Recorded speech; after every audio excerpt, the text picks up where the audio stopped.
So now it is started recording. Yeah, I would like to appreciate all of you for taking this course because this course or the agribusiness or agriculture is the upcoming sector which will be popping up and many opportunities will be open for the students in the future to go.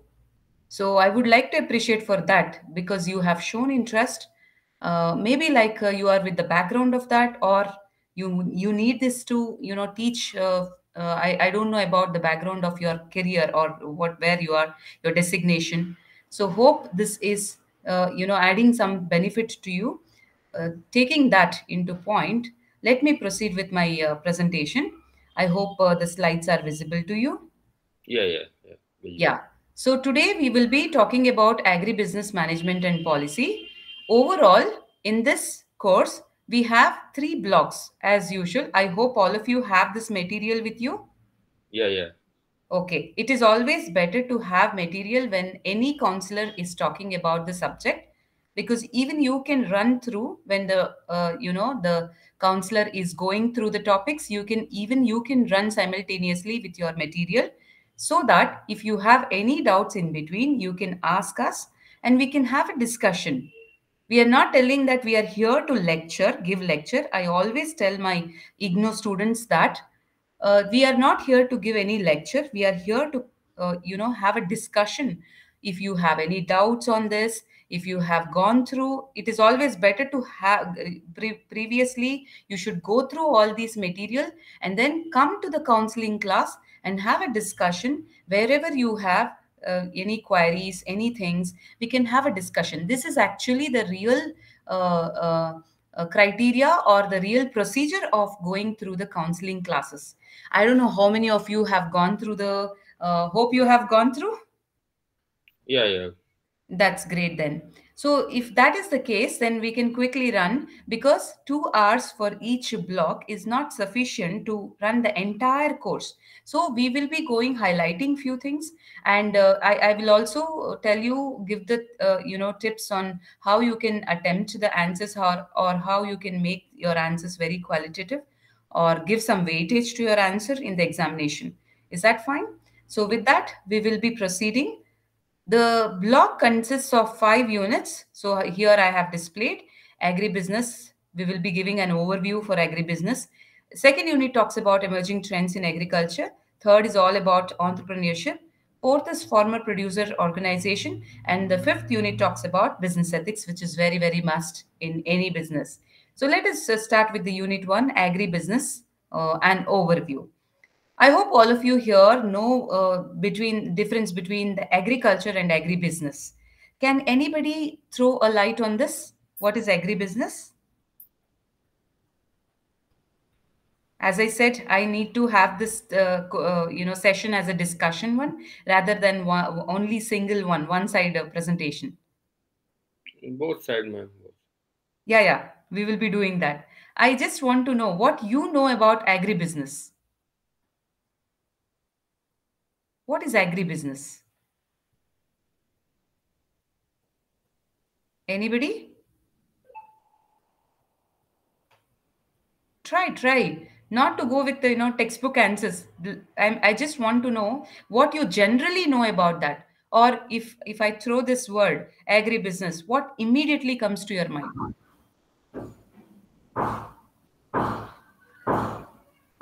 Business of agriculture is called agribusiness. Okay, good. Yes, Surendra sir, you want to tell something? Any activity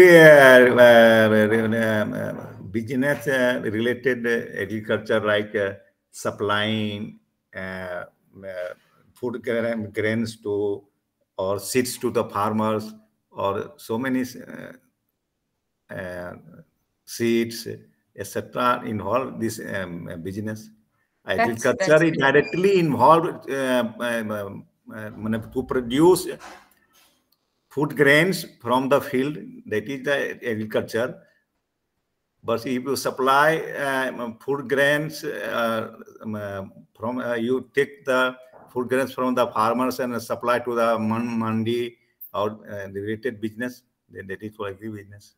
That's great, sir. You have already gone through the entire thing. So, as Surender sir has already highlighted, agribusiness is nothing but the mixture of agriculture and the business in very simple terms. It is agriculture plus business.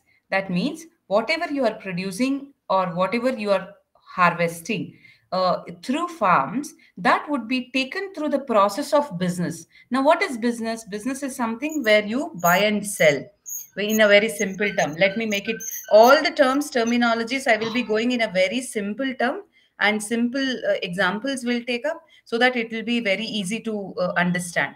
Okay. So this is nothing but agriculture plus business. So business, all of you know, and what is agriculture, all of you know. Agriculture means something which you harvest, you do the process, everything, all of you know. I'm not getting into that. It is self-explanatory as well. Now, business is again anything buy plus sell, something, all the activities done to fetch the profit or something in return. So that is business, right? So all together, all the operations or the activities, whatever from the beginning, as Surendra sir has highlighted, from the beginning, that is from the harvesting seeds, purchasing of seeds, and going through the farm and all the process till we get the final harvest. And after getting the harvest, how do you take that products to the market, and from market who with whom you are dealing with, and from there how you are reaching to the final consumer or the customer. The entire process, all the activities is equal to agribusiness. So this is called as agribusiness. And here in the slide I have given that John H. Davis, how he has taken up in his book a concept of agribusiness. He has defined, see, the same thing is goes sum total of all operations involved in manufacture and distribution of farm supplies. He says that manufacture and distribution related to farm supplies, and again production operation on the farm, and storage, processing, distribution of farm commodities and items made from them. So here he has taken up manufacture, distribution, production operation, and processing and distribution, storage. This is one side, and the right hand side he always links that with farm, farm supplies, farm distribution, farm commodities, all these things he will merge. So alignment of business activities with the farm is equal to agribusiness. This is what the overall thing says. I hope it is clear. Yeah. Then, yes. The next one, we talk about all business and management activities. Here, something which is added again, management activities. Management activities here, it is related to many things. All of you know that what are the functional activities included in management. Management goes with planning, organizing, directing, distribution, everything all together, right? From the planning to the execution, organizing, controlling, evaluation, everything altogether is associated with agriculture now. Agriculture is nothing but related to farm, farm sector, whatever the products you produce from the farm, and the finance, transportation, everything. So that is what is given by Downey and Erickson in 1987. Just see this year, 1987. We are now talking about agribusiness, but it was very long back. People have thrown a light on agribusiness. That's the great thing, right? So now we are actually bringing up in India, we are bringing up this concept. Now it is highlighting or bubbling or popping up. But this is not the new concept. It is an old concept which has been already brought by many of them. However, that's great that now it is at least coming up. So this definition talks about application of management principles and techniques in agriculture. So your management principles, whatever the management principles we study in management subject, and the techniques, how do you implement this management principle, all is it is applied in agriculture. That is where we talk about agribusiness. Now, further if we move, it is talking about like producing and storing it and getting into the market. Market here now includes wholesale, retail, and final consumer, taking it to the final consumer or the customer. I hope you know the difference between customer and consumer. I hope you know the difference between customer and consumer. Yes, ma'am. Yeah. So consumer may be customer or customer may be the consumer, but consumer is the final person who consumes the product. Okay, but customer may not be sometimes the consumer of the product, right? He Yes. may be the intermediary, and he may help to reach the product to the consumer. So this is what the clarity we should have, from where to where the agri farm products or anything which is produced through the farm, how it reaches with the help of management principles, practices. Because by the time we say the word, we use the business, everything, something which is related to business, like management principle, management theory, and all the activities concerned with the business will come into picture, and it will merge or align with the agricultural procedures. So this altogether is an overview of agri business. Now this basically goes with three sectors, that is input sector, farm sector, product market, and service sector. So input sector is something which is, initial stage where you try something, or where you put your efforts to bring out the harvest. So that is input sector, where you are trying or building all the efforts in order to bring a final product out of farm. That is input sector, maybe like buying the seeds and harvesting, the procedure for harvesting, everything. I will just go with the highlighting of these products. I would request all of you, all the participants, to go through the material, whatever is given to you, because in detail it is there, and I may not go through in detail because of the time constraint. So I hope you will go through. I will just give you or help you where, what exactly, which is the highlight things you need to focus on. Okay, is that clear? Yeah, yeah. Please go through it in detail when you are studying. I will be giving you the glimpse of everything. So input sector is somewhere you go with the start of agribusiness. It is a start. Then farm sector is the middle thing, the where you are. The transformation will happen from the input to the final product. This is the transformation sector, farm sector, where really the transformation of the raw materials into product will happen. The last is product marketing and service sector, where the output of farm sector will be brought to the marketing things, that is the consumer or the customer, where he will be ready to purchase that. Whatever is produced in the farm sector will be brought to marketing or the product sector or the service sector. So this is the three process where the agri business will pass through. It starts from input and ends with the product marketing and service.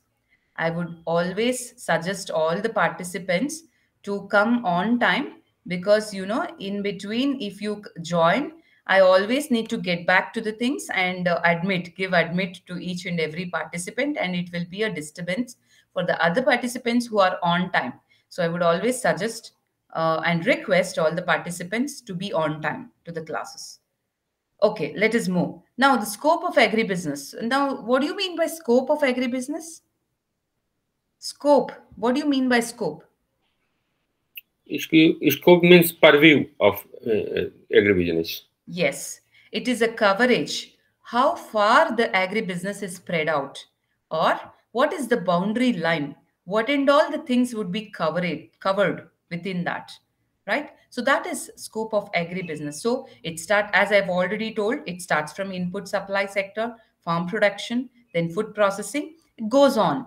The scope entirely not only limits to this, it also takes into consideration the climatic conditions, demand for your products, whatever you are producing, and how the infrastructural facilities are helpful for you, because whatever you produce, it has to reach the market, right? When it has to reach the market, it has to go through the transportation sector, where infrastructural sector will play a role. Then economic development, how the market is developed and how the people are attached to your infrastructural and market sector. Then employment opportunities and adding the value to the products. How do you add the value to the products? All these things, combination of all these things is equal to agribusiness. That is equal to scope of business. And the nature of business, sometimes it may be very huge, sometimes it may be very small, because I hope you know that agriculture is not limited to only the large farm people. It is also with the small, people are doing agriculture with the small land farms. So it is not with only large, it is also associated with small. So nature of agribusiness talks about business. It how does it vary from small things to large, and from complex to simple, from nature, that is the market oriented, to consuming oriented, that is you are producing for yourself, or you are taking the products to the market, till the market you're selling. So that is the nature of agribusiness. And now, when we talk about components of agribusiness, what is this component of agribusiness? The entire agribusiness system, how does it work? What are the elements which are included in agribusiness? So it is a mixture of everything. Components here talks about what are all the sectors which are involved in the entire agribusiness. So this is what is the components of agribusiness. For example, if you are into agribusiness, you're not just producing, you're not just going through the import, farming, and marketing process. You're not alone. Something else should support you. And what are those something else? It is government policies and programs, because you have to follow from the beginning. Like the soil with which you are dealing with, it has to be tested first, and government permission need to be needed for many nowadays. I hope related to the sugar cane, the harvesting of sugarcane requires a lot of water. Water is requirement for sugarcane, and many research have told that sugarcane is consuming more of water. If sugarcane harvest goes on, or everybody starts harvesting sugarcane, the water supply will maybe like ended up within few years. So government has come up with many policies that each and every person can't go with that with the harvest of sugarcane. It is limited. Again, government has come up with the policy. However, common man may not be knowing this, and they may go with this. So, government policies and programs. This is one of the example what I have come up with. You have these type of many examples where government has set certain policies, and you have to go according to that. You have to go. Another example is like soil testing. Before you harvest something, you have to check whether that product producing out of that harvest is suited for your soil, the quality of the soil. And again, government policies are there towards that, and programs are also there where you can take the advantage of government programs. So you should be aware of all these things. As a agribusiness stakeholder, you should know what are the government policies and programs are there, where you can benefit. And then research and extension programs of the government. As I said, many researchers have come up with like the harvest of sugar cane. So you should know what the research talks about, and what they have come up as a farmer, as a part of agribusiness. You should always be in touch with the research. What the recent research say about my part of activity, you should know. You should be in touch with research. R&D is always acting, government is helping the R&D department, and R&D department is on the other side helping the government to come up with these policies and programs. And as the first part of stakeholder, that is the farmer, the part of agribusiness, you should know what is the research output we have, and we should take the benefit of research. With the help of research outputs, we can correct ourselves, and we can go in the right path. The third is farm input supplies or input sector. Many things would be related to farm input supplies and input sector. How you have to take up with the initial activities, how you need to start up with, what type of products or seeds you need to purchase, what type of fertilizers you need to use, pesticides, everything. So that you need to make. This is also one of the important component of agribusiness. Then agricultural production sector, how you need to produce the product, with what the soil quality, or what type of whether you need to go with the dip irrigation, or whether you need to go with the Many such sort of things are there where you have to select which is suitable for your farming, and you have to go with that. Next is processing, manufacturing or agro processing sector, where it goes through process like the from the start of producing to end of reaching to the consumer. Manufacturing to processing sector. Processing sector is the reaching to the final consumer or the customer. So this also is the component of agribusiness. You should know about this. Then last is marketing of agricultural production distribution sector. Here distribution means you are reaching, that is through the wholesaler or the retailer, or directly you are part of distributor from the farmer to the consumer. So this entire thing you should know. So these are the entire, I think you can see this picture. The agriculture production sector is in between, which is surrounded by all these sectors. So this is what is the components of agribusiness. Altogether, mixture of all these things is equal to agribusiness. Now again, you can see the linkages, how it is linked. Agribusiness system is not alone. It is not isolated. It is mixed or aligned with many other subsystems. So here you can see it starts with the seed, fertilizer, chemicals, machinery, equipment, petroleum, transportation, feed, and others. And it is associated with farming and how it is processed after farming, the harvest, whatever we get, how it is processing. And after processing, that goes through industry, food, retail, and other. Then out of food, you again take that to supermarkets, mall, restaurants, institutions. This is how the entire systems have been linked. So agribusiness is not the one particular system. It is again having many subsystems. So it is not like you produce, you live it. Many of the farmers may not be knowing the entire linkage or the chain which is attached to their production. So it is always the linkage from where to where. The prices also will be determined based on these subsystems, and the cost which is involved in all these subsystems will determine or decide the price of the final product. Now if we can see like 1 kg of apple, how much it cost is not the only the farming cost which is included. It also includes these subsystems cost: farming, processing, taking it to industry, taking it to supermarket, and the transportation cost, everything all together, sub, it is merged, and the final product is equal to the cost of that.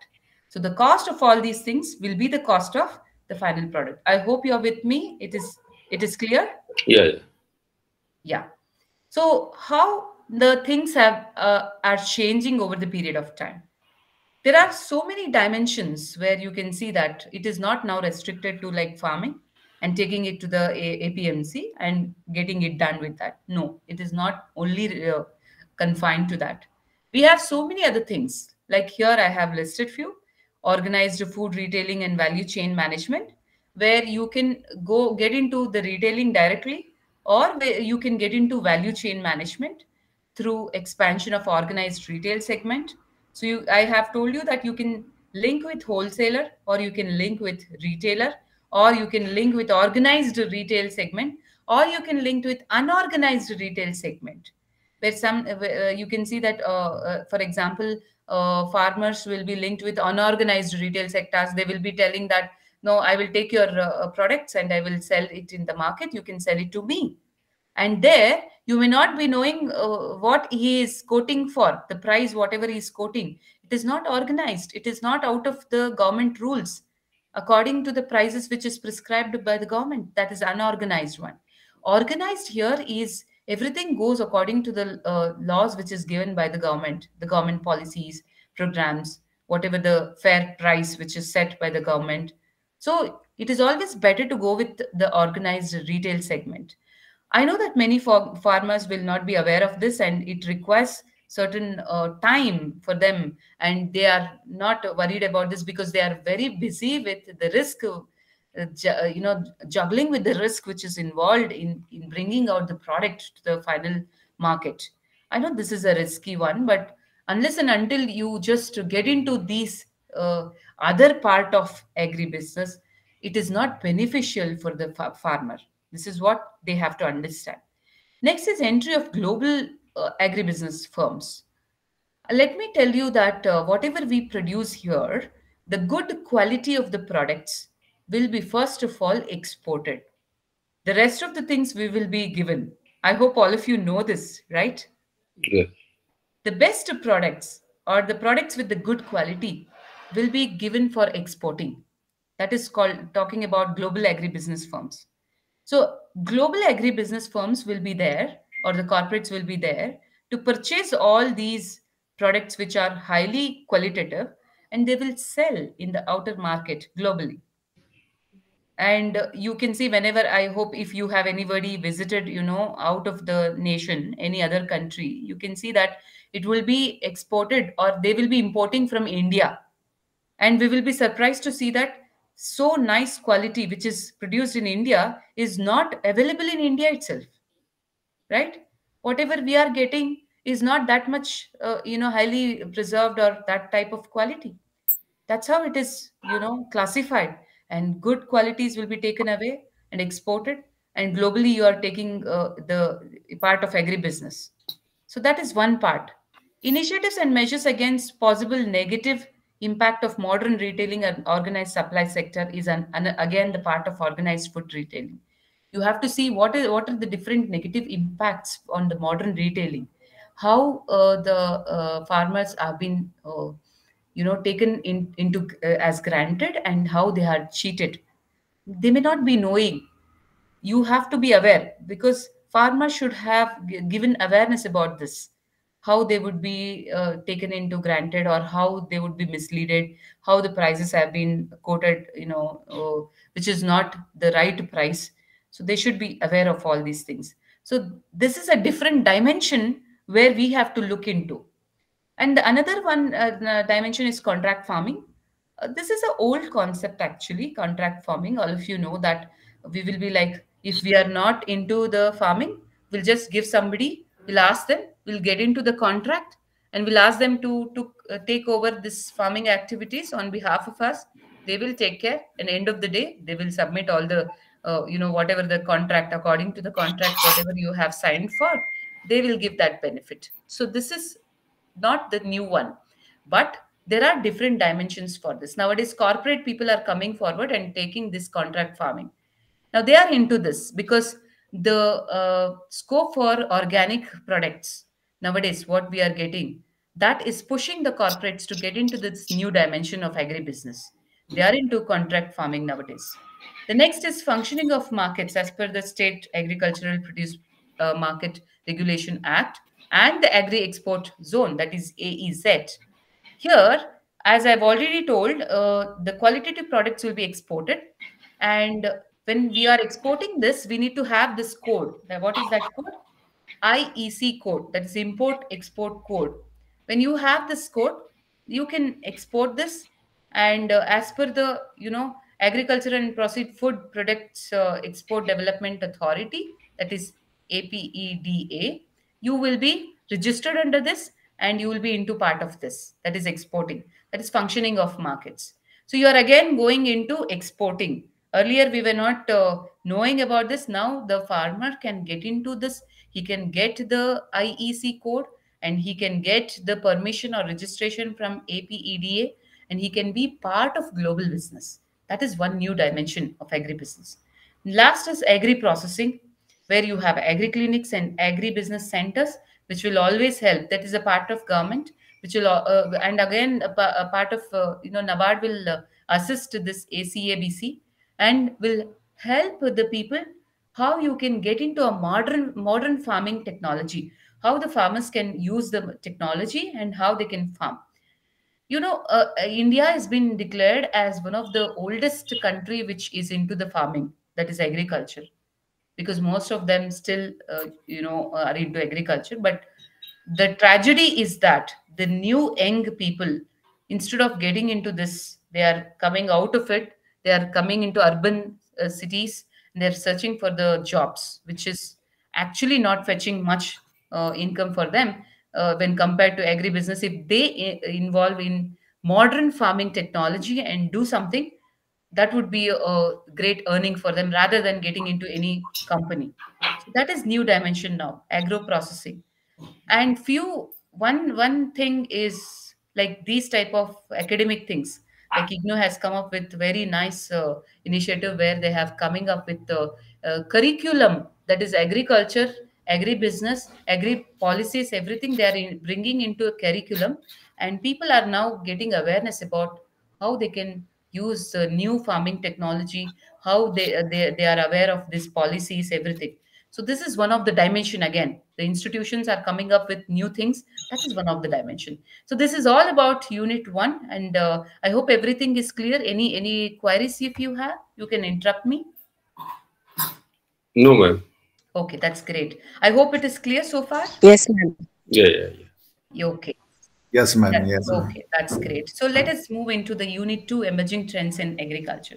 Now, emerging trend, the name itself tells that we are into new. Emerging trends is something new, which was maybe there in the early days, but now it has taken a new form, and you are looking into a new dimension.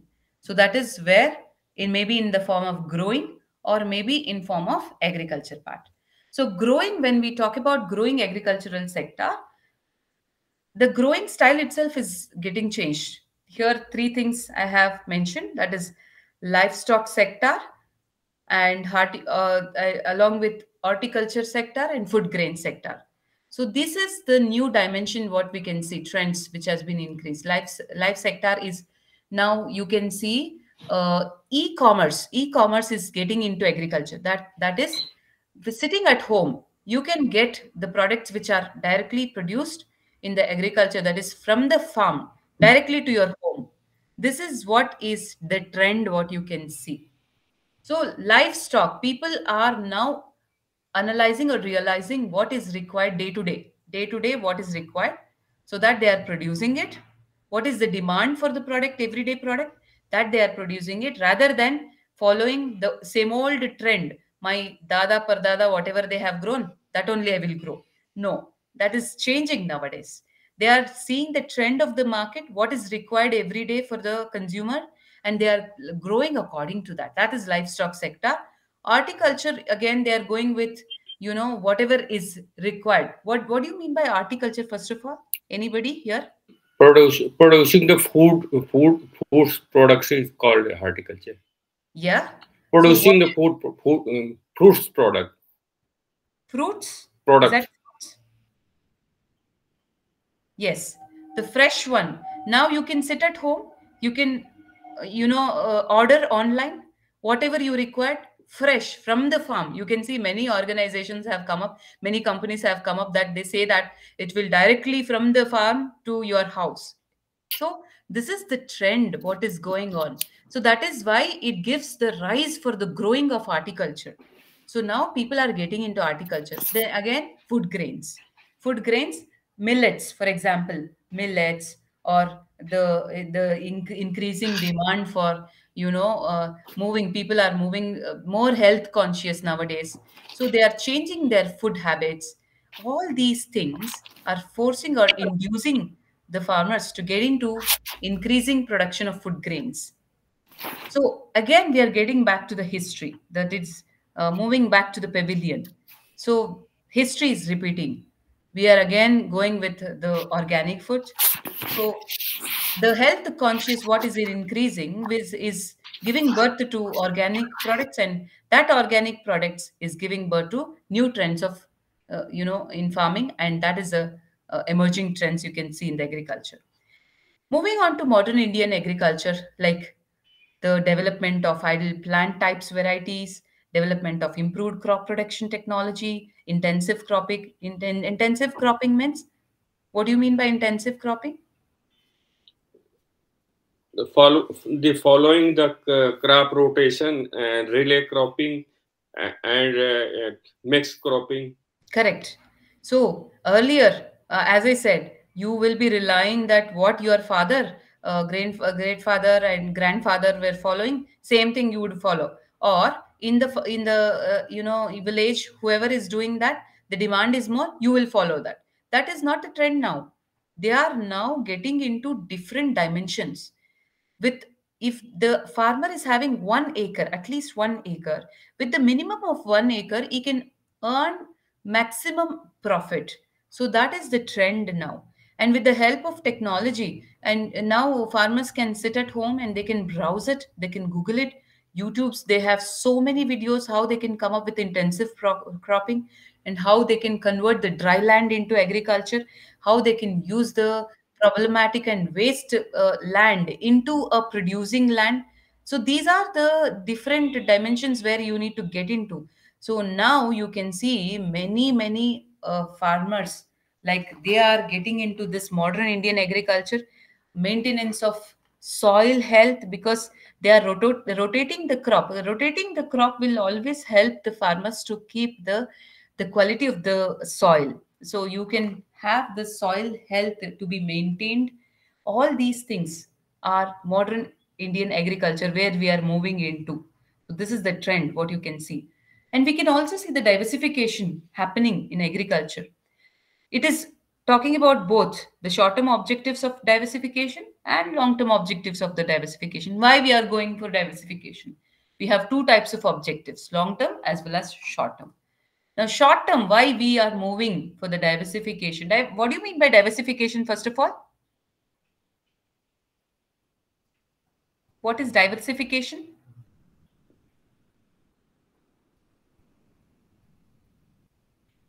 No idea, ma'am. Okay, let me talk about that. Diversifying is not sticking into one.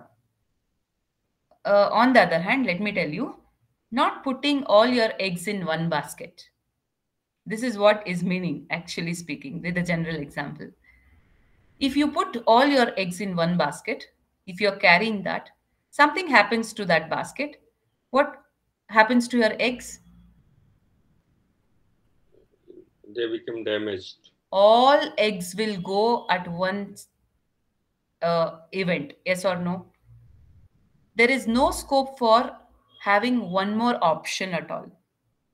Now, diversification is nothing but putting your eggs in different areas. Like for example, you are placing few eggs in basket, placing few eggs in the other safety place, placing your eggs in the another basket. So you are distributing your risk. You're distributing your risk of holding the eggs. In that case, if one damage happens to one basket, at least the other eggs which are placed in the other will be safe. So that safe benefit of holding that eggs and getting the benefit out of that will be offsetted with the loss of the lost one. I hope you are getting this. Yeah, yeah. So this is called as diversification. That is offsetting your loss with the profit of other. You're diversifying your farming. That is, you're investing in different cropping, where the loss of one cropping may be offsetted with the profit of the other cropping. You're not only investing in one cropping where all your investment is spent on that, and once the harvest is gone, all your investment gone, and you will be ended up with loss. This doesn't happen. So diversification is spreading your investment. You're distributing your investment so that return will be taken from one or the other diversification sectors. I hope it is clear. Yeah. Ma'am, this is one type of mixed cropping. Yes, mixed cropping. So that you are diversifying. Diversifying. The objective is diversifying. That is, the income is spread. The risk is also spread. Right? You're not going with one big risk. The risk is spread now. Small. It is divided into small sectors. That's how you survive. Otherwise, farmers will rely on one single income and they will end up with disaster at the end. So that should be avoided, right? So that is where the diversification takes its birth. Okay? I hope it is clear. Yes. Yeah, ma'am. Now, yeah. Anyone have anything to say? Okay. No. Okay. So let us talk about short-term objectives and long-term objectives. Short-term objectives is with the short period. Short term is nothing but with the short period, that is within 1 year. 1 year, whatever you have the objective with the diversification that you are going to implement it. That is, it may be increase the income of farmers, especially small farmers, because they will be relying on everyday life with the this income, and generate full employment for farm resources. Like if you are spreading every day, the person is coming for the farm is having full employment. Stabilization of farmers income across the seasons. It is not spread only for one season, it is spread to different seasons. You are going for seasonal cropping, and the employment is also spread throughout the season.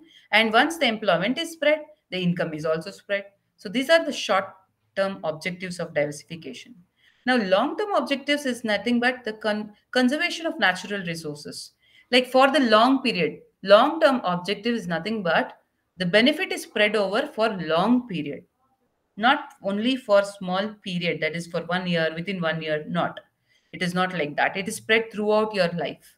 It is for long period. The benefit is spread throughout long period due to diversification. I hope it is clear now. Yeah, yeah, clear. Yeah. So the conservation of natural resources. Now, if you go for diversification, what happens? The soil quality will be maintained, income is spread out, and the seasonal is also maintained, the cropping is maintained, everything. With that, obviously, the natural resources will be maintained. It is not overutilization of natural resources. It is minimal utilization of resources will happen. With that, conservation will be maintained. Next is restoration of natural capital of farm. That is, as I said, soil health is maintained, natural pest control will happen, because usage of pesticides or fertilizers is stopping the natural phenomenon of happening inside the soil. So that is maintained. Reduction of dependence on costly inputs is that is reduced, and increased resources use efficiently the resources whatever is available.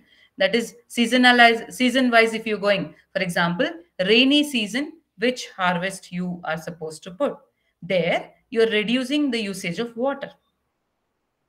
And for dry land, what cropping is best suited, you are reducing there also the use of resources.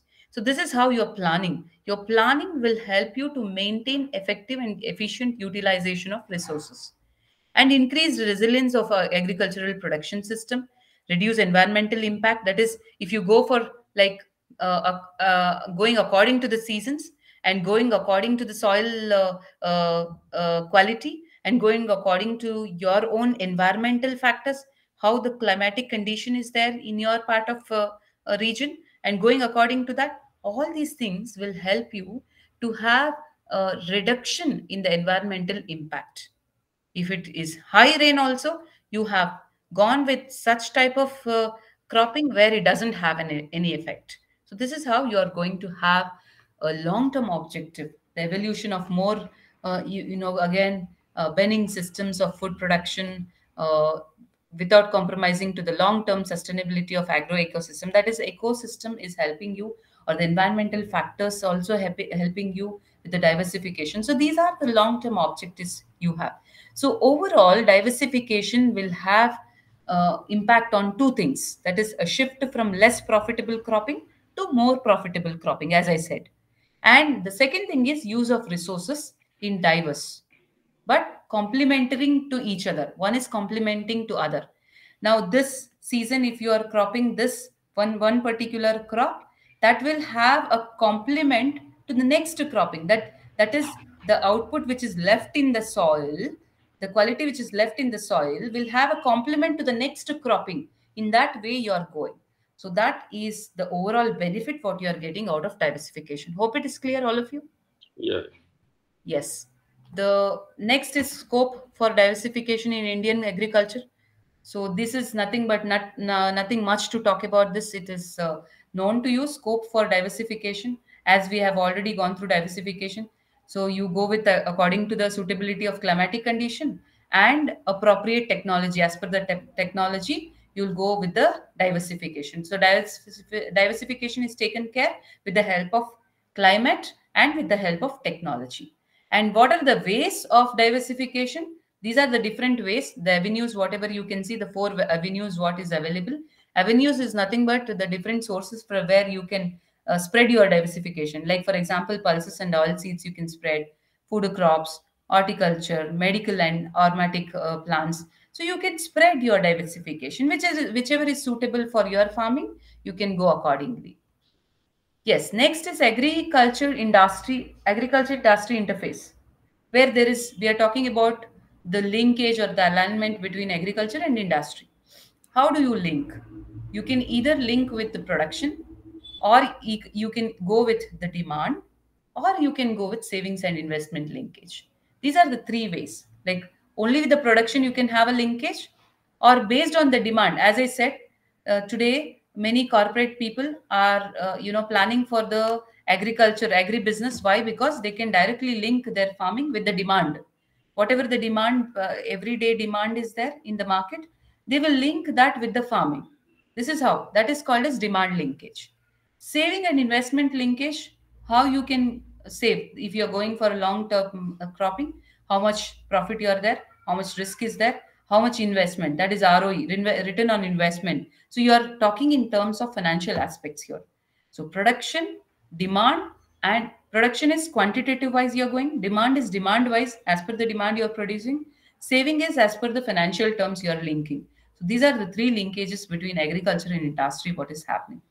The next is rural non-farm sector, that is RNFS, and rural industrialization, which is helping the linkage between the agriculture and industry. So, with the help of NABARD, that is National Bank for Agriculture and Rural Development, which is the financial institutions which are come up to help the agricultural sector, which helps to classify your entire thing into household, decentralized, any part of, like, for small scale, if you're handling with the small scale industry or small scale enterprises, food production or food processing, storaging, marketing goods, anything agro processing. So you, if you are doing these type of things, this RNFS will help you to link with this industries linkage.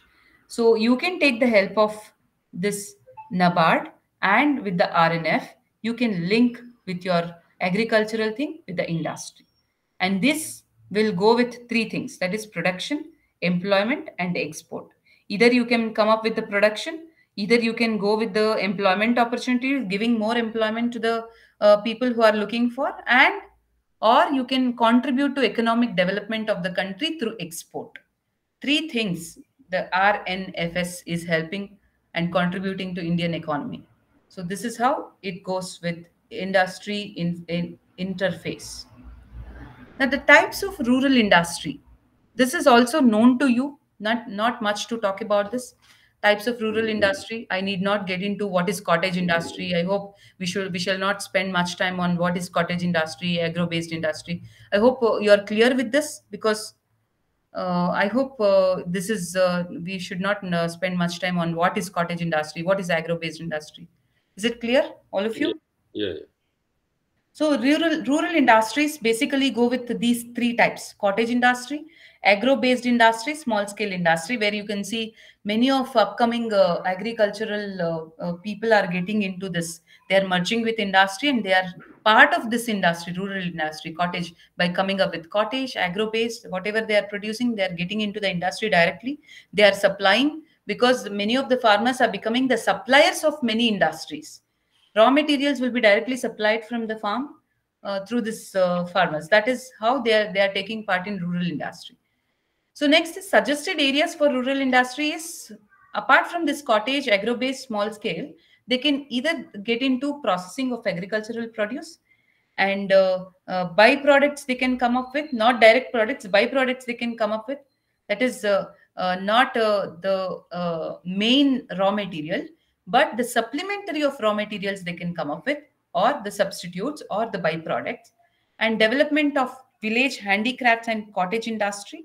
Many nowadays you can see that this uh, whatever e-commerce business has come up with lot of I hope if you have seen the advertisement where Gujarat handicrafts have been shown, and many of them are aware that even a small lady who is sitting in at her home doing this handicraft work now can get into globally. She can sell her products globally. This is how it is. The development of village handicraft and cottage industries has come up. Not only farm producing, they are coming also with this handicraft and other small things which have been not been addressed so far. So it is now taken into rural industry. So this is how it is linked. Not only with the farming, it is also with the handicraft village, whatever the qualitative things which is happening in the village is brought into industry. It is turned into industry now. Next is measures, support measures for agricultural sector, what the government is coming up with. These are the different institutions or the organizations which have been set up by the government to support the agricultural sector. The first is institutional finance in agriculture. This is non-institutional sources and institutional sources together they will be having. They will give you the finance. Then in IFA, this is called as IFA, which we will you if you go through the material you can see. I will suggest you all of you to go through the materials and go through each of these one objectives is there, what the activities they are giving or the benefit what the farmers are getting. Please go through this. I may not be getting into deeper thing because of the time constraint, because we have to go through a discussion session also. Almost 1 hour we have crossed already. So institutional finance in agriculture will help non-institutional source as well as institutional source.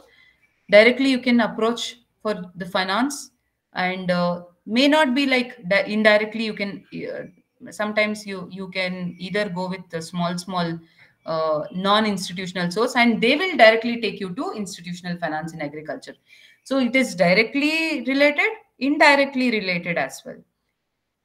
Capital formation in agriculture is nothing but additional stock, capital stock, through, like for example, linking the roads infrastructural to the markets, irrigation or soil water conservation, power machinery. Through this, capital formation in agriculture is happening. Capital formation is nothing but the formation of capital through all. We are talking about overall, country wise we are talking about capital formation, not only directly from agriculture, but whatever the other sectors supporting agriculture, for example, irrigation, market, and infrastructural linkage, road linkage, infrastructural thing, those things are also attached to agriculture. So income is generated from that also, and capital is forming through that. So that is how it is given, capital formation in agriculture. Next is agricultural marketing reforms like APMCs and SFAC, that is Small Farmers Agribusiness Consortium, National Agricultural Market, Farmer Producer Organization, FPO. These are again reforms which is giving much benefits and policies and assistance whenever it is required. So support measures have been given. Agricultural subsidies, government is giving subsidies, and agricultural price support. CACP, which is helping the farmers to fix their prices, which crop or which output or input, whatever they are taking from the market, for that also how much price is fixed and for how much they can purchase, and selling of the output, for how much price they can sell. So price is predetermined, fixed already. The government has already gone through based on the demand and supply. They have fixed, and the farmers can take advantage of this through CACP. So this is support measures what the government is giving through for agricultural sector. Gender inequality and trade. This is another upcoming the element what you can see. Not only one sector of gender is having or getting into or indulged in this agriculture. Now the government is supporting or encouraging the other gender as well. Here, other gender in the sense, even women is also encouraged in many developing countries and least developed countries to get into this agricultural field, because they are not only into industries or corporate. Now they are also getting into the agricultural field. There, I hope you are aware that managing or executive level, most of the executive level nowadays, most of the research studies are telling that women can hold up these positions well compared to men.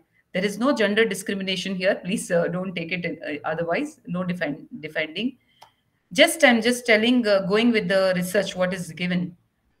Despite of 70-90% of the workforce, that is 70% women, 90% men are getting into agriculture. Now, the trend, they are turning this trend, and they wanted to make the women more to participate in agriculture, even in the trade. That is why gender sensitive trade policies have come up, and government is coming up with many action plans to encourage the women into agriculture.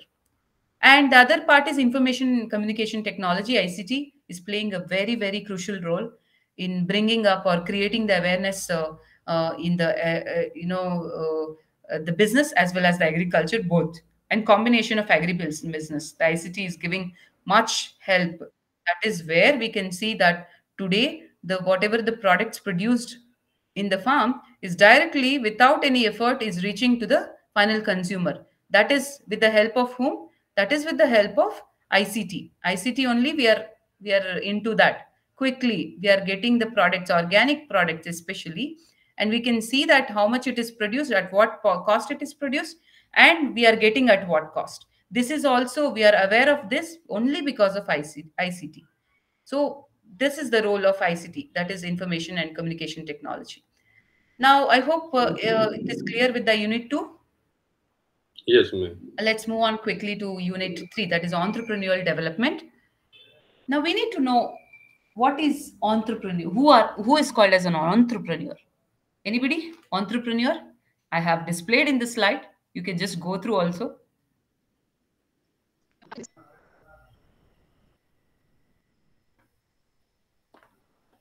Yeah. Your voice is not audible, not properly. Somebody is talking. Is it Adeline?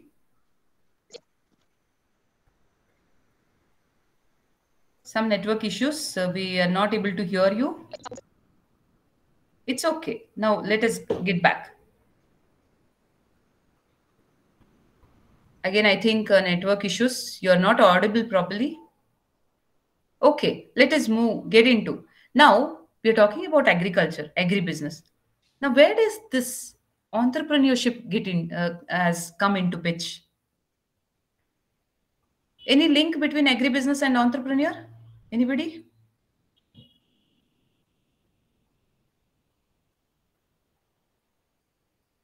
Anybody?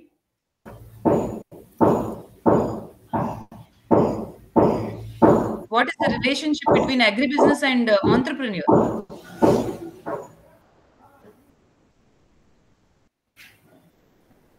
Entrepreneur can advise some innovative way to produce more production in the crops. Okay, that's great, sir. And especially quality based product, so that they have farmers can have more income. That's great, sir. That's great. That is on one side of the perspective of looking into entrepreneur. And Adeline has, I think, sent message that the person who starts his own business is called as entrepreneur. That is also true. Now, let me get into the real thing. Add it to your answer, sir, Surinder, sir, and Adeline. So, entrepreneur here may be a farmer himself. Why? Because, as I said, when you are doing some innovation in your farming, you're coming up with mixing of your crops, or you're coming up with diversification. Diversification is what? Again, innovation, right? Any person who is doing or is playing with the innovation in his farm or in his agricultural business, may be called as entrepreneur. Okay. The general meaning of entrepreneur is something, any person who is coming up with innovative to make maximum benefit out of it with his new strategies, venture, new product, services is called as entrepreneur. Now, this is related to agriculture where the person is bringing innovation in his farming, innovation in agriculture, innovation in agribusiness. Then he can become an agriculture entrepreneur or agri entrepreneur, we can call him as. So he is becoming entrepreneur in agriculture. The person not only is doing or making innovation and gaining profit outside the agriculture. Now he can also become an entrepreneur through agriculture by bringing innovation in the farm. So this is entrepreneur. Now, what is entrepreneurship is the process where he's putting all his quality skills and mobilizing all whatever he's got, innovations, and he's adding value to the products and services and bringing them to the market and fetching maximum benefit out of it. Is the entire thing is called as, many of them are joining now, so that is why I need to keep track of that also. I need to give admit to all of them. So I would suggest rather please come on time, because we would be disturbed in between, and every time I have to click admit whoever are getting inside the class. Sorry, I would ma'am. yeah, I would suggest all of you to be on time, because we have to interrupt in between. Yes, we are talking about entrepreneurship. Now, as I've already told, what is the process of entrepreneurship? So you're going through the process where you are implementing all your skills, qualities, everything, and fetching the maximum benefit. That is called as entrepreneurship. And when you're relating this to the agriculture, you are agri entrepreneur, or and entrepreneurship is included in agriculture. Now, when we are talking about the types of entrepreneurs, I'm not talking about the types of entrepreneurship. It is, I'm talking about only entrepreneurs. It is based on different aspects. That is, first is on the expertise, based on expertise. Technical entrepreneur, who only the person who is technically sounded, he is going with only technical aspects. That is maybe like communication, ICT, or technology oriented. He'll be called as technical entrepreneur. Non-technical is generally, other than technical, he is expertise in all other non-technical things, is called as non-technical entrepreneur. Professional is something where he is doing, like for example, agriculture. He is doing agriculture as a profession, and he's taking up as a professional. For example, whenever he's purchasing seed, he's getting into research and development, and he's finding out what is best for his soil, what is the type of soil he is having, and he's very professionally handling the things and investing in that, is investing his skill, and he's taking out innovative things out of it. Then he's called as professional entrepreneur. The other part is based on motivational level. If he's pure entrepreneurs, that is from out of his interest. If he is getting into entrepreneurship, he's called as entrepreneur. Induced entrepreneur is nothing but if he is influenced by somebody, or some, if he is seen some model. That is, for example, some entrepreneur who is doing excellent in his work and he is influenced by him, and he is now made it his mind, or made his mind to become entrepreneur. He is called as induced entrepreneur. Motivated entrepreneur is he's already into entrepreneur, but he's many times he's again pushing himself and becoming entrepreneur. Spontaneous entrepreneur is nothing but, all of a sudden he thinks that he wants to become entrepreneur because instincts works, and he thinks that something innovative is there in him, and he suddenly thinks that he can become entrepreneur. Is called as spontaneous entrepreneur, which is unplanned, comes automatically. So this is based on the motivational level. We are talking about types of entrepreneurs. And the last is entrepreneur based on type of business. For example, he can become a business entrepreneur, very exclusively into business. Trading entrepreneur, not into business, only trading. That is buying and selling, buying and selling. Industrial entrepreneur is related to industry, industrial produce, industrial products, industrial service. corporate entrepreneurs only related to corporate. Now, the last is very important, that is agricultural entrepreneur, which is one of the type of your what you are studying. Agricultural entrepreneur, he can get into agriculture, he can implement all his skills, whatever he has, innovation, technology, everything in the agriculture, produce the products and take that in the market. Again, there also he takes up entrepreneurial skills and sells the products. That is called as agricultural entrepreneur. Now, what skills one entrepreneur should have? These are all, whatever I have displayed, it is self-explanatory. Let us not spend much time on this. I hope you also agree with me. Yeah, yeah, Yes, yeah. ma'am. Yeah. Yes, ma'am. Yes, These ma'am. are the skills. I hope you are clear, and you can check also how much you have got entrepreneurial skills. You can check how much optimism you have, creativity, strong desire, consistency, risk taking, what you have in yourself. And you can just, I would suggest you to rate yourself how much entrepreneurial skills you have. Okay? Yes, ma'am. This you can do it as a task. Now, let's move on to entrepreneurial opportunities in agriculture.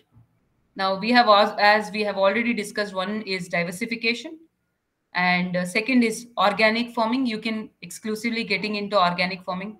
Now we are talking about how a farmer can get into entrepreneur, how he can become an entrepreneur. One is by diversification. Second is organic farming, because much demand is there for organic farming. That is why he can become an organic farmer and he can become an entrepreneur. Venture technologies, that is the technology which is needed for the agriculture. In that also, many people can become entrepreneurs, like producing the machines or technology which is required in the farm for the agriculture. Food preservation, processing, and packaging, that is also part of agriculture. You can exclusively take up this task as an entrepreneurial innovation. Production of agro inputs, only related to production of inputs. Floriculture, which is yet another upcoming sector for entrepreneurs. If you are thinking, or if you are want to become an entrepreneur, these are the various sectors in agriculture to become an entrepreneur. For floriculture, where I think if you are aware, I don't know how many of you will watch Shark Tank. How many of you will watch Shark Tank? I hope you are aware. Yes, ma'am, we are aware, but we don't watch. Yes, yes. Yeah, oh, no problem. Shark Tank, where new business plans will be produced. And if it is approved, they will be investing much in that business. So it is nothing but producing your business plans, B plans. Okay. Recently, one of the business plan was related to this floriculture. That is, fresh flowers will be available directly from farm to the consumer. So this is entrepreneur, one of the new avenue where it is available. So you can take up this as one of the entrepreneurial opportunity, and you can make money in this also. But machines are required, for packing, especially because floriculture is perishable. You are dealing with perishable goods. Flowers will not retain for long term. So you need to go with the preservations as well as packing. Everything should be there. So it's risky one, but if if you play with the technology, I think it is better. You can go with that. So it is one of the opportunity avenue, floriculture. How do you develop your entrepreneurial skills? So by identifying and evaluating the opportunity, first of all, you have to, for example, if I say floriculture, you need to take up floriculture. You need to first of all identify and evaluate the opportunity. How much it is feasible for me? Can I make money in that? Is it a regular income, or is it a seasonal one, or risk is more than the return, or can I go with this employment opportunity is there? You have to first of all identify, evaluate whether it is feasible for you, whether it is good for you, and then develop a business plan. And the resources, whatever is required for that, you should go with that. Implementation and management of entrepreneurship should also be included. So this is part of entrepreneurship development. I hope it is clear so far. Yeah, ma'am. Yes, ma'am. Yeah. Next is getting you should know what are the types of entrepreneur. You can become a sole proprietorship. That is, individually you can come up as an entrepreneur, or you can get into a partnership.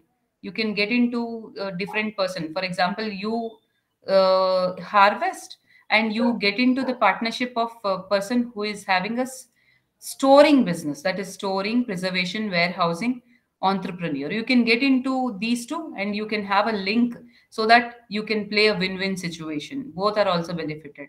So this is how you can go with the partnership one. And when you talk about partnership, we have general partnership, limited partnership, family ventures. Even family people also, like one person is producing one thing, the other one is getting into the trading part, the other one is getting into the processing part.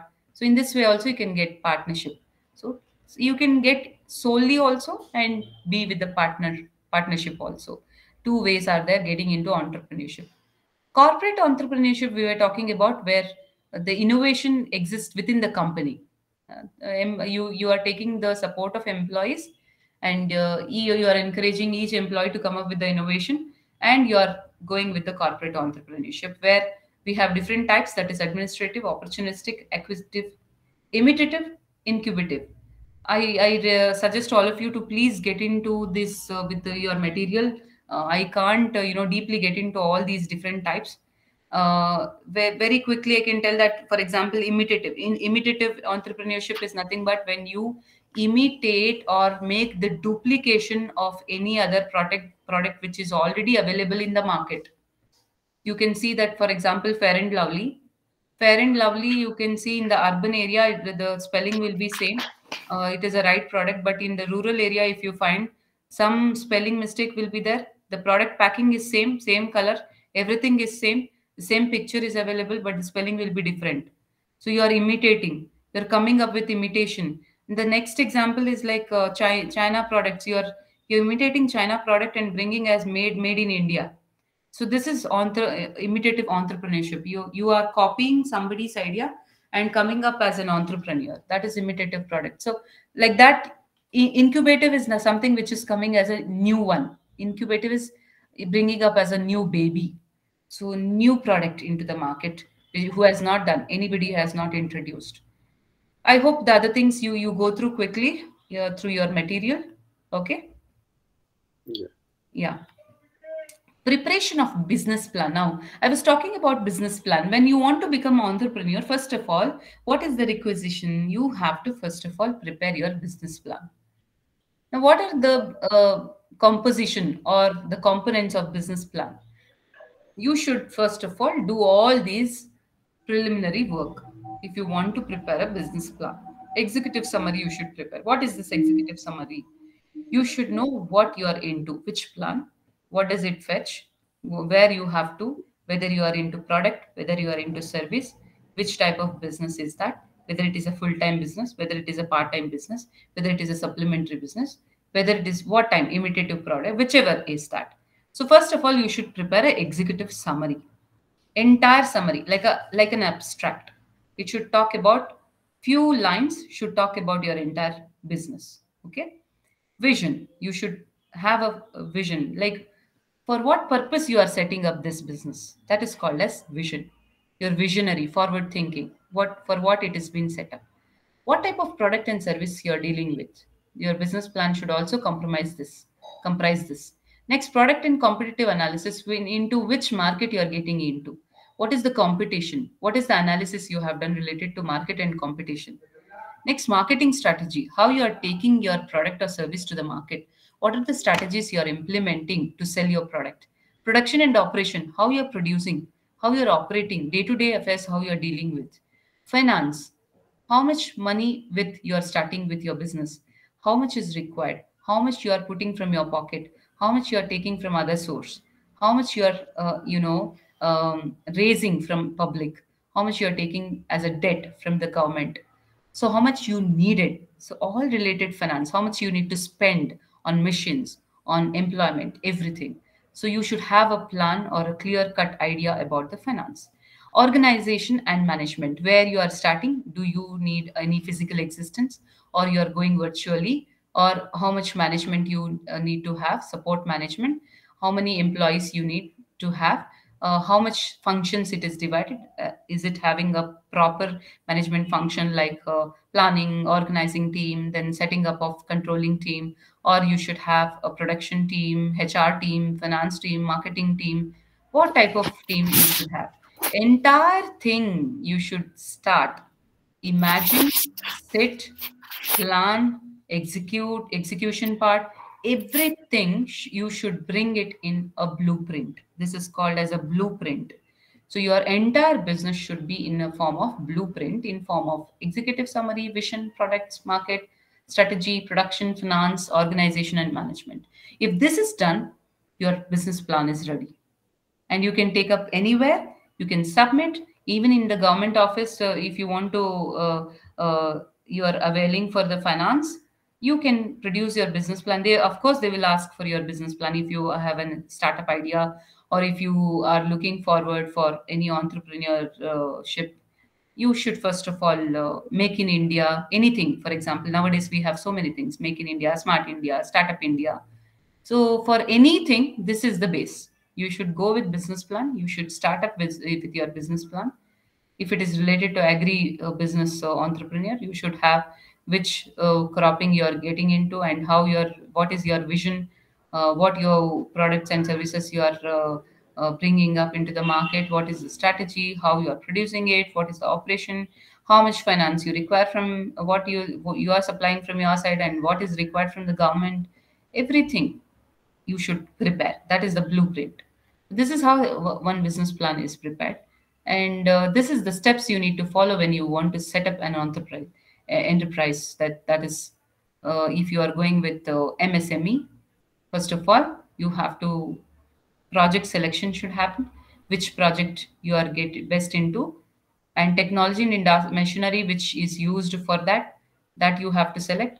Arranging finance, unit development, filling of entrepreneurs memorandum, that is registration part, which name, location where you are setting up, what type of product, what type of vision you are into with, and everything related to memorandum.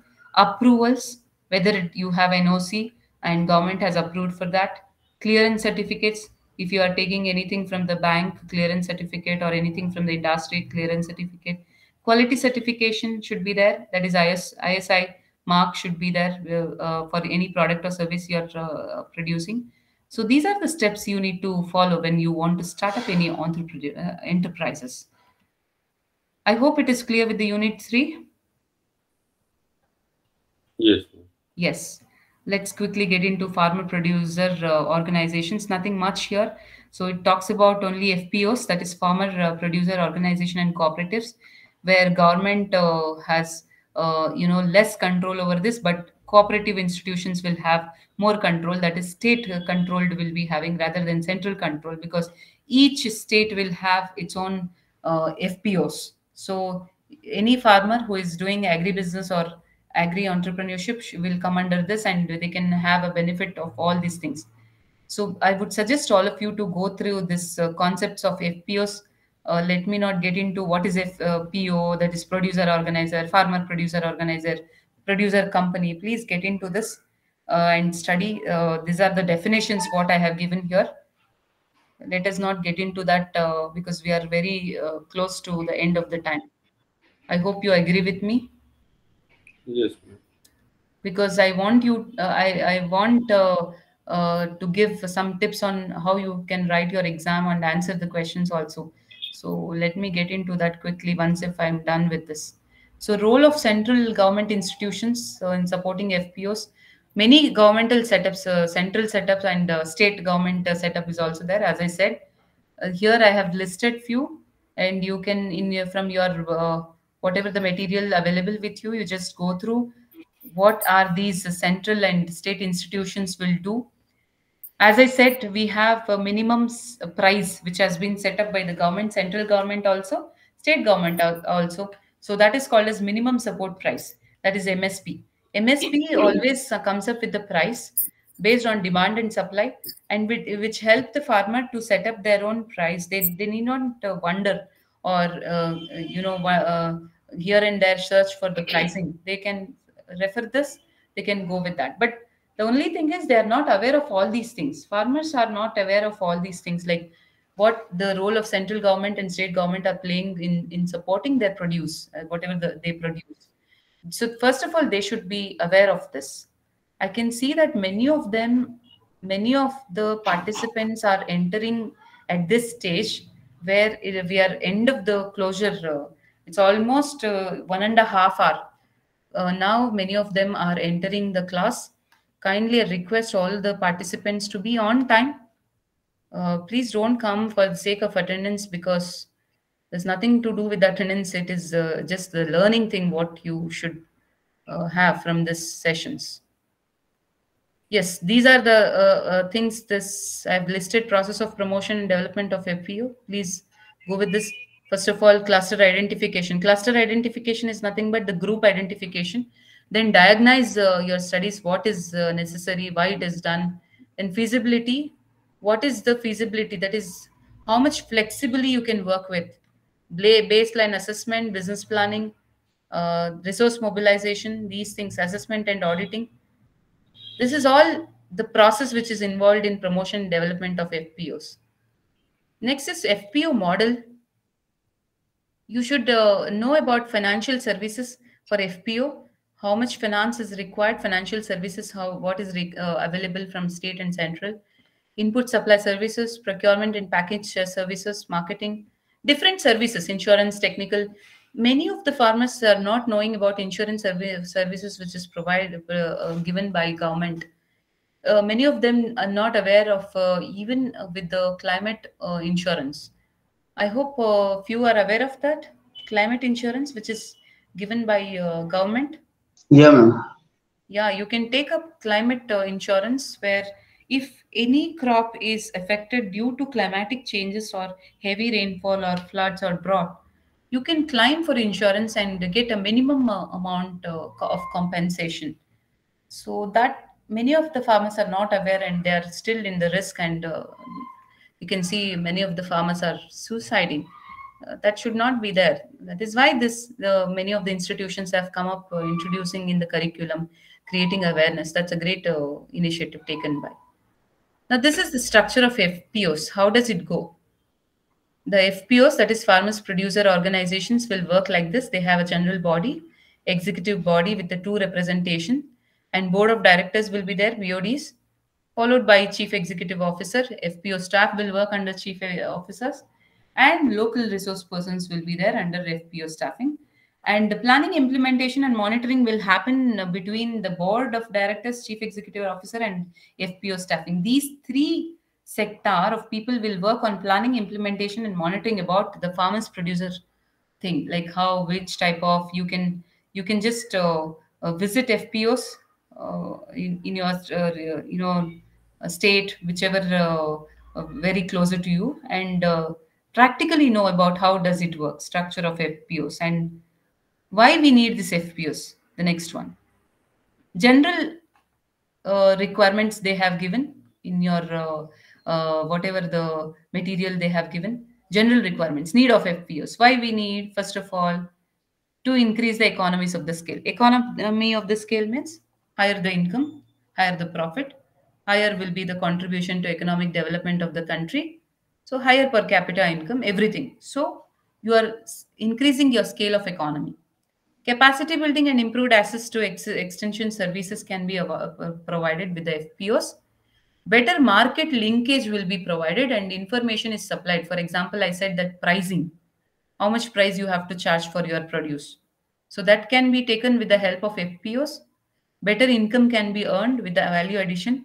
Better access to credit facilities. If you want some credit facilities, you can approach FPOs and they will assist you how much you can get and what when you can return it, what is where, which is better for you, feasible for you.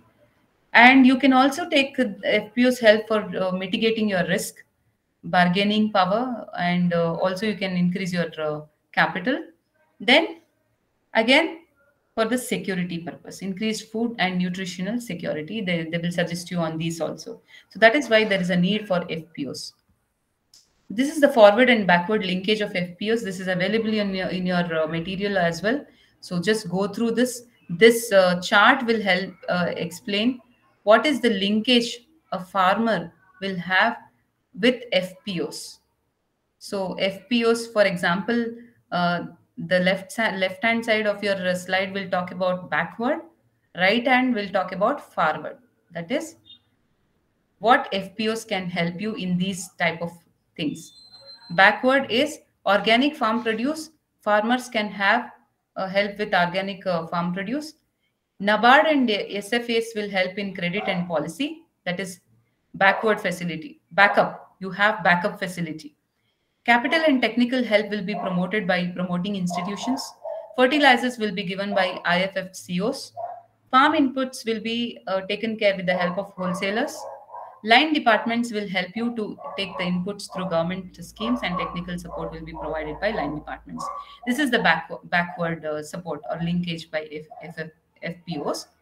And forward linkage is given like processors will help you in organic farm produce again, and farmers will take up PGS certification, input seeds, and insect trap, everything will be done. Consumers with the help of organic farm produce. This is the forward linkage. Various schemes are available by Government of India, RBI, NABARD, SFAC, ICAR. So these are the various schemes for promotion of FPOs. That is all about the Unit 4. I hope it is clear with Unit 4. Yes, Yes, ma'am. ma'am. The last part, the last unit is Unit 5, that is business ethics. Now, what is ethics? Anybody in the group? What is ethics? The moral responsibility regarding to business. Excellent, sir. The moral responsibility. It is left to you. Which decision you take up? That is whether you pick the right or whether you pick the wrong. Right and wrong. It is a juggling between right and wrong.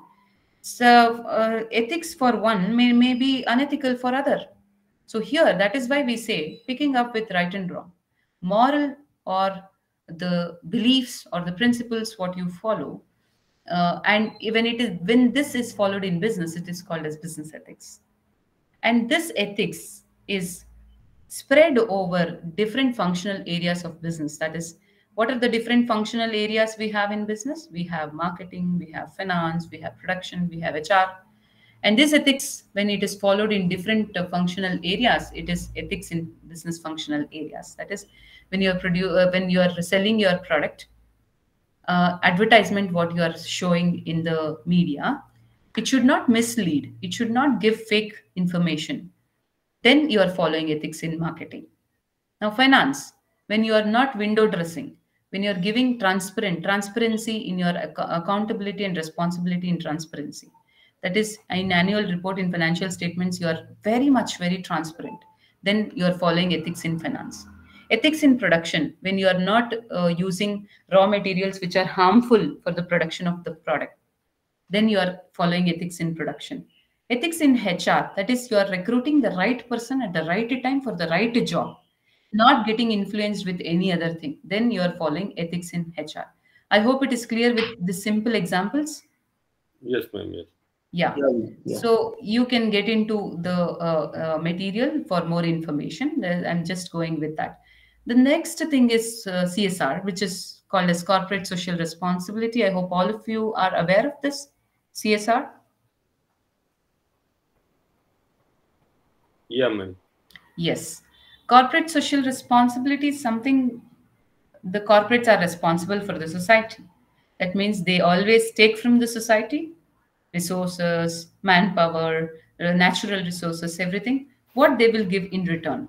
This was the question raised by many people.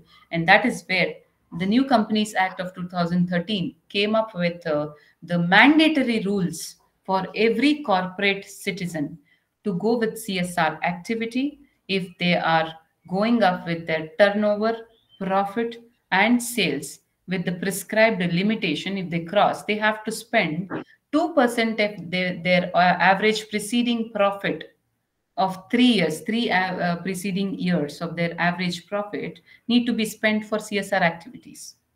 Okay, the CSR activities are towards different stakeholders. So organization, the corporate should have responsibility towards their owners, employees, consumers, and government. For example, employees, they should be responsible for giving fair wages, fair environment, climatic condition, and right job, right role. Consumers is right product, right price, right? Quality, quantity, government is fairly payment of taxation at the right time. So this is the social responsibility what they have. And what are the guidelines which is given?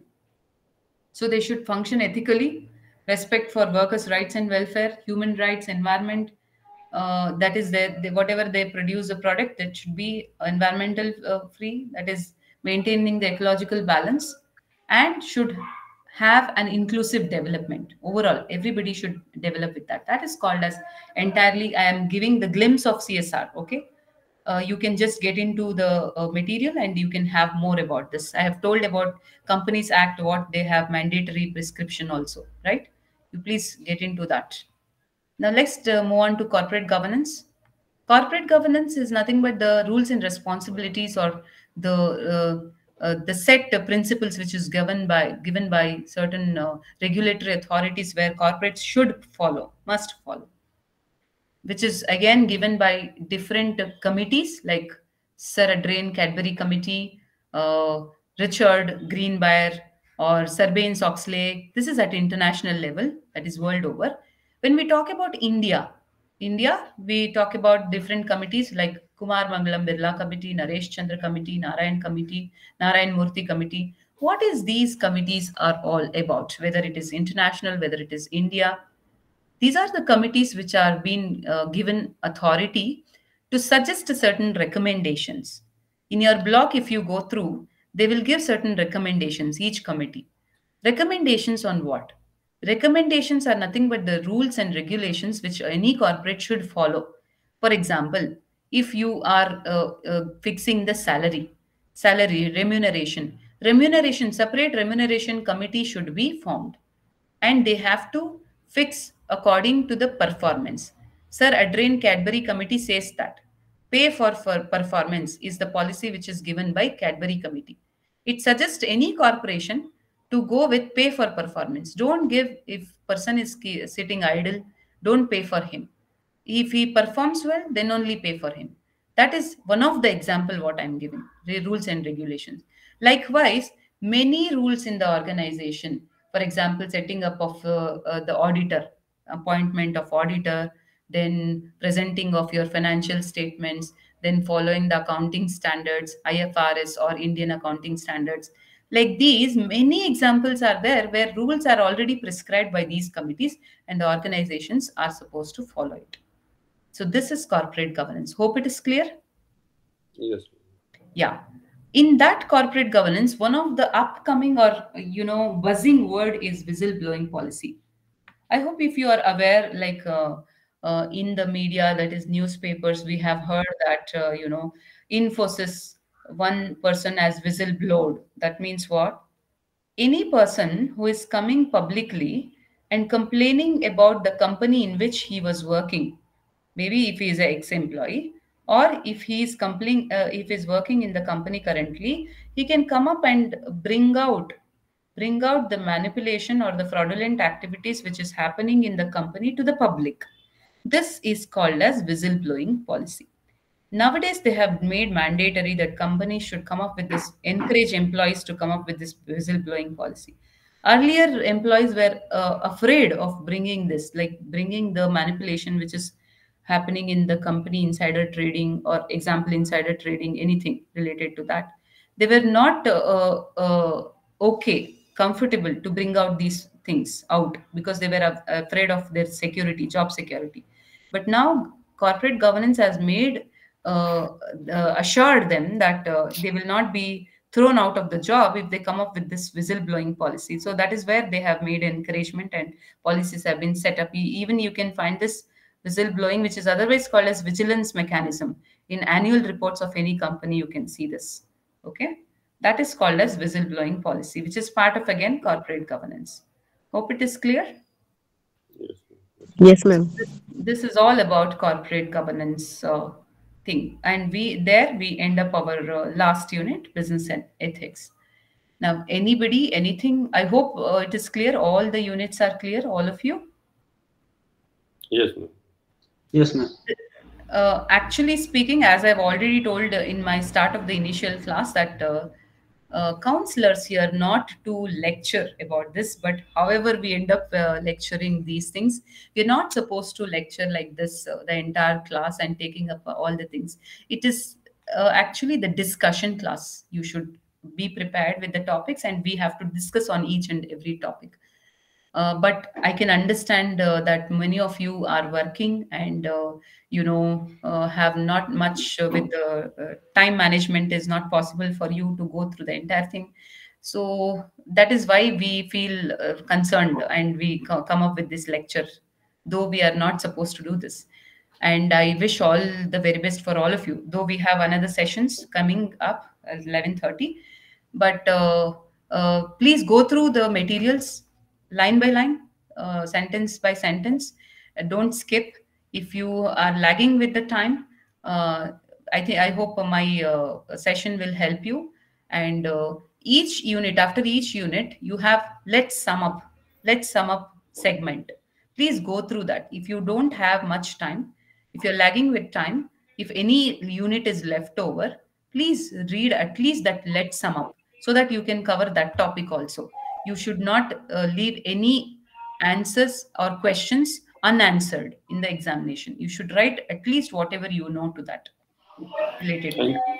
thank you, ma'am. Yeah, ma'am, definitely. Ma'am, can you send this PPT?